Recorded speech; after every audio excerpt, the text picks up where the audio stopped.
This is going to look into rendering out a preview of this animation in Blender. And why render out a preview in Blender or take it fully into Blender? It's render time. One still frame like this to render out took 3 minutes. This is a 90 frame animation, and there's not even deep textures on here, not even using Arnold textures or image maps and things like that. And so time will go up with quality and the number of light bounces, etc., with rendering. So to shortcut this, let's take a look at rendering in Blender. Maybe by taking this into Blender and seeing it as a workflow of building in Maya, rendering out Blender, you might find some time savings and you'll be getting used to Blender along the way. Start out with, let's look at our mesh previews. We have 3 selected here. Not for everything, like this back here isn't 3, that's just a door. You wouldn't want that to be rendered out. You want it to be solid, but some other objects round as it looks in your preview here. Popping into Blender, when you export your FBX and bring it into here, you can see that it's not going to have that same previewness. Before exporting, you want to convert that mesh to be smooth. So this way in Blender, it's smooth to start with, and you want to add a modifier or subdivision surface in Blender, go for it. But if you're just looking to get this workflow from Maya into Blender and rendering, one thing that you might want to do is to convert all the meshes with preview smoothing on it to actual smoothing. The other thing that's going to be a little obstacle, and we'll fix it, is the camera. When it imports from Maya, it's the wrong way. Now, this isn't a Maya thing, because you could take this file to Unity, Unreal, and other applications, and the camera will point the correct way. It's a Blender thing, and we'll fix that as well, because our camera does animate, and we need to look at the subject, which is over here, and not 180 degrees the other way. Jumping back to Maya, to get these previews, which is the toggle between 1 and 3, to export correctly, just select everything you're seeing and go to Modify, Convert, and from here select Smooth Mesh Previews to Polygons right here. And give it a second, and now you can see that everything that was previewed is higher density, but everything that wasn't previewed is still the same low polygon count, which is what we want. Now you're ready to export. Select everything you're seeing and make sure you include the camera. And so make sure to select your camera. If just hold down the Shift key and select it in the outliner. Then go under File, Export Selection, and I'm going to call this Stall Blender 2.fbx, making sure to embed media. This has no embedded media, but it's good practice. Export selection. All right, let's get this model from Maya into Blender, and then we're going to, after we import it, set the camera that was used in Maya as the active camera, fix the rotation, and render out the scene. The first rendering is going to be done using Eevee. It'll be quick, and this will just get you into the flow of taking stuff from Maya, rendering it out in Blender. After that workflow is done, then cycles could be explored, which will give you much better quality, Arnold-like quality within Blender. And this will give you a workflow that you could go experiment with and do even more with. I'm going to delete this cube, and you could delete everything by going up to Collections, selecting everything up there using the Shift key and pressing Delete, or you could delete it in the viewport. Go to File, Import, and select FBX. And the FBX that we're looking for is the last one that was exported from Maya. So it's this one. Import. Press the period key to zoom on into that little area. You can also use the wheelie mouse like this. And as a review, holding down the middle mouse button will orbit, shift middle mouse button to pan, and wheelie mouse to zoom in and zoom out using that mouse wheel. This camera is facing the wrong way, and that's our first thing. And it's also not the active camera. How do you know when that camera's active? When this triangle is filled in. We deleted all the other cameras in the scene. Still, this has to be made into active camera. And you could do that by going to your scene right here. Going to cameras, and you can use the picker, or click here to pick the only camera in the scene and watch that triangle fill in. Excellent. So this is our active camera. What is this camera looking at? It's looking the wrong way, right? If you're the camera person, you're staring this way. You're looking out into space, not at this lovely animation happening behind you. To see what the camera sees, click this icon right here. Click. So that's what we're staring at. Again, camera person staring the wrong way. Let's zoom on back in and position the scene like this. All right, let's take a look again. Let's look for the camera. Going to the object properties right here. All these properties are already being used. And if I select my camera, which I could have just selected up here, you can see that there's keys in the timeline. You might have done that in Maya. Back to what the camera is seeing. One quick fix, if you don't mind being a little hacky about it, if you just want your camera to work, go under here after you select the properties and select ZXY. Yep, perfect, right? It's upside down, but you know how to flip this 180 degrees in your video editing software, so no big deal, and why not watch things defy gravity? There's a better solution, but this is the quickest solution. It's the one-click solution. The two-click solution, maybe three, is not to use ZXY, but use Quaternion right here. So let me set this back before I give you the solution. We started out with this being XYZ, facing the wrong way. Now go under Mode, Quaternion, and it's going to ask for an offset, a delta offset. Don't see that? Just click on this little icon, and I'm going to offset the camera rotation along the Z-axis. And as I drag that over, you can see that there's the rotation. And it should go up to 90. So instead of 91, just type in 90. You're done. Now your camera matches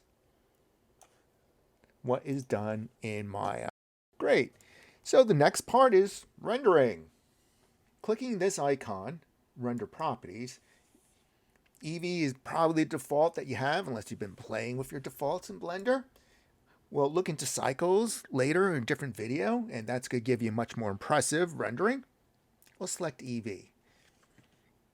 To see how the objects might look rendered, you have your choices up here. Viewport shading. Third one would be much better shadows going on here. Not even dealing with shadows. We're just looking to get renders done. An alternative is to press the Z key, a Z, and you can select the different rendering modes. Solid, Material Preview, and Wireframe. Well, if you want to see Wireframe, excellent. We're looking to see the rendered, and I'm just going to back off and go down to this view.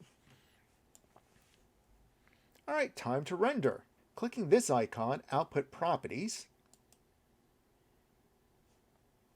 and then go to where you want to store your files. And I'm going to store them in my Blender folder. I'm going to create a new folder. I'll just call this Scene 1, because I might render this scene multiple times. Scene 1A, B, C, D, or if it's multiple scenes, Scene 1, 2, 3, 4. Clicking on Accept. So this is the path to the rendering. File format, that's always important. You should be using PNGs just to start out with. When you're happier with how everything looks, you either could go to TIFFs, or the best format would be OpenEXR. You could do wonderful things with that. Selecting PNGs, just a familiar format. And we're done with this part. Let me set what frames to render from frame 0 to 90. So start at frame 1, end at frame 90. Up here. And you can see that animation window by just pulling it up. It's usually hiding under there. You could also go to the animation view. This is the animation layout view. We were in the layout view. So going end at frame 90. Even though we could see more frames beyond that. Go to the render menu and render animation. And this is how quick it's happening without any special effects, without any using the video card. When you start to make this look more realistic, it could take more time, especially when you use cycles. It still will be quicker than rendering with Arnold.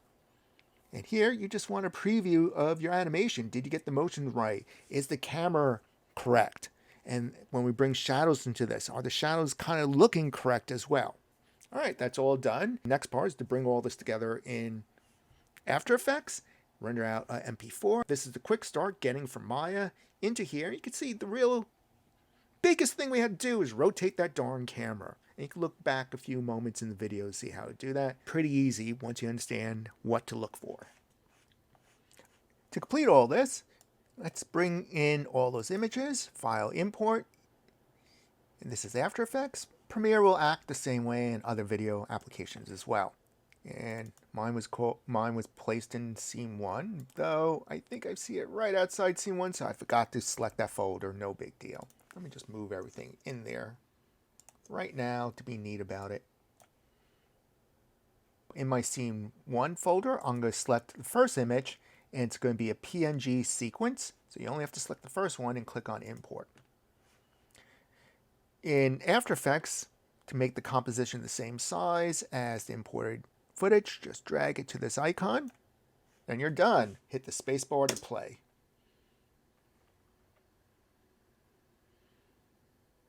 And there's our 3 seconds of animation. Though that bounce could be better. But now we know, without waiting forever, it's like, yep, that bounce didn't work out. And so since we didn't wait forever waiting for Arnold to render, you can now go back and make your adjustments in Maya. So this was your quick start from going from Maya into Blender, fixing the camera, seeing through the camera, and just rendering output. Your end result would be exporting this as an MP4 file. So I'm going to add to the media encoder. And after I added this to the media encoder, wait a moment for the file to be there. Pick a place to save it. And the file will be called Scene 1 Render. Clicking on Save. It's H.264 for MP4 format, and just click the green button and wait a moment. Clicking this link will show you the location of the video that you can now play and watch over and over again. I'm going to take a quick look at rendering with cycles. And if you're going to start rendering higher end graphics, and this isn't higher end yet, we would have to do a lot more work on the shading and lighting, but just start with, make sure you go under your preferences, system, and if you have a video card in there, make sure that you select it, otherwise select none if it's just GPU. If you have a video card, this is the best setting, and make sure it's checked. And that will help speed along renders. Go to cycles and see how this scene looks in cycles as the moire pattern dot slowly comes into refinement.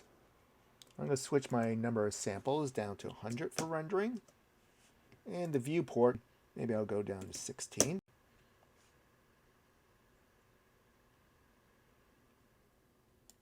You can then start playing with the base materials. Going here, and let's see, what can we play with?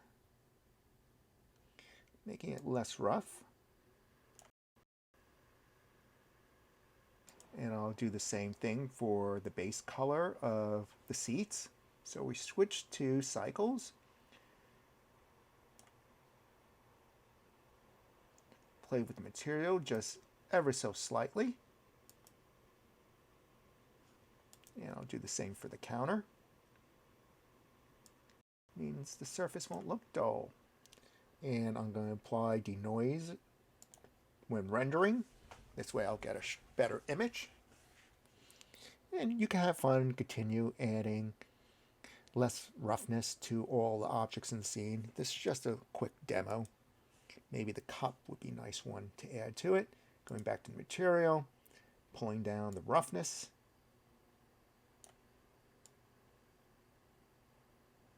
Yeah, lots of fun ones to go play with, but I'll leave it here. We're only like 3 minutes in on this. We haven't changed much other than selecting cycles. I'm going to select 90 frames again. This is going to take a little longer to render. As you keep on iterating through this, you'll get to Arnold's visual level and even surpass it. You just have to keep on playing with the materials and shader nodes. All right, time to render. I'm going to set a new directory for rendering. We go here, and my output folder, this time I'll actually not only make a folder, scene 1B, have to double click on that folder to get within it. And so now this is the path. Accept, go into render animation, and wait. Look at this rendering go. It's doing 22 seconds per frame.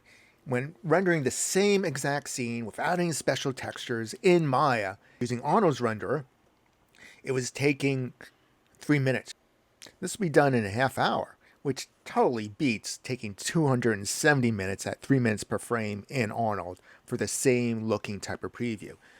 This isn't about getting the best rendering out of here. This is getting like, all right, a decent rendering to just preview, which would have been Eevee. Eevee took so quick to render. But if you need to see that extra little shine on your stuff, and the more effort you put into getting the materials looking great within here, the better your output would be. And so this is the bridge between Maya and previewing things in Blender, not only previewing things in Blender, but making them look more realistic step by step. The first step is how to connect Maya's scenes into Blender and fix the camera and just get used to rendering in Blender. I hope you enjoy, and I look forward to seeing some comments and seeing some of your art.